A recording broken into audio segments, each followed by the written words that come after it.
Welcome to Sreelaya's channel. Today we'll be cooking a very aromatic and delicious Methi chicken curry. So let's get started. Here are the list of ingredients for this recipe.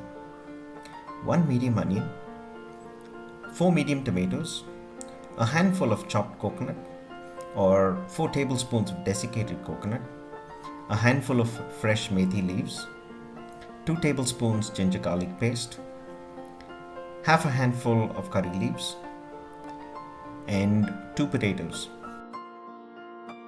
Add 3 tablespoons of oil and toss in the onions.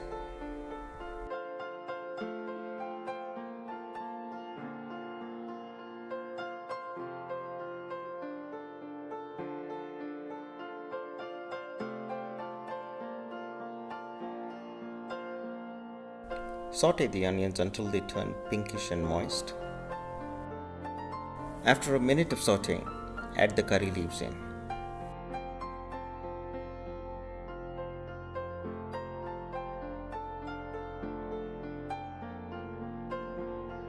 Give the onions and curry leaves another minute, and then it's time for a handful of freshly chopped methi leaves to go in.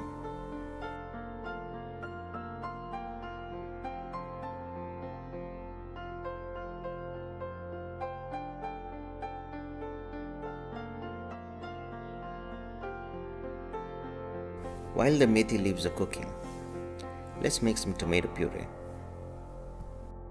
Once the puree is ready, it's time to add in the ginger garlic paste.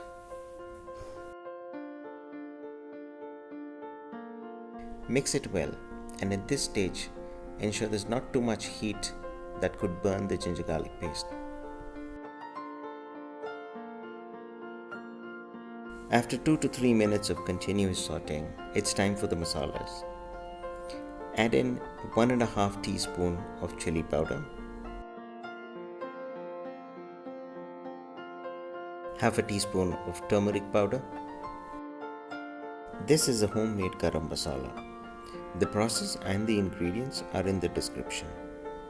Throw in a teaspoon of this into the mixture. Keep a low flame and let the masalas blend in. Ensure they don't burn out. Add a little bit of water to keep the mixture going.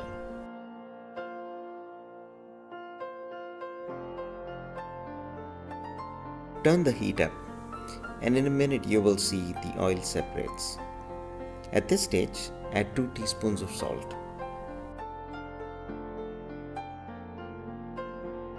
Add half a kilo of chicken to this mixture. I personally like the chicken with the skin so that it releases some fat into the curry. But if you don't like that, you can replace that with skinless chicken too. Give it a good mix and let the chicken cook in the masala for about a minute or 2. Keep in mind that there are a couple of variations to this process. Some would add the tomato puree to the masala before the chicken goes in.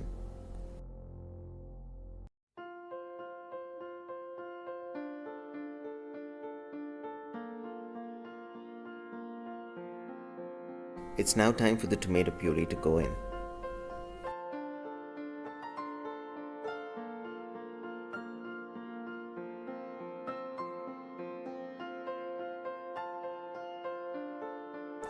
Give it a good mix and add 2 teaspoons of coriander powder.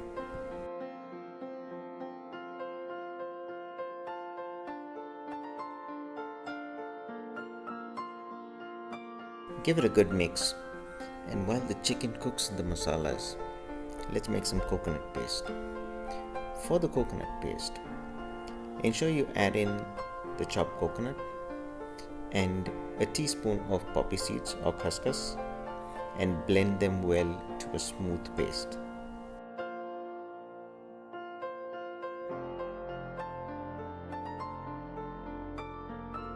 Add potatoes at this stage.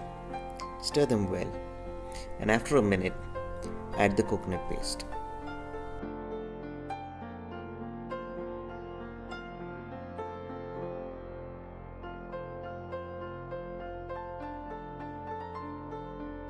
To the remainder of the coconut paste in the blender, add about 250 ml of water, give it a couple of whips and transfer it back to the cooker.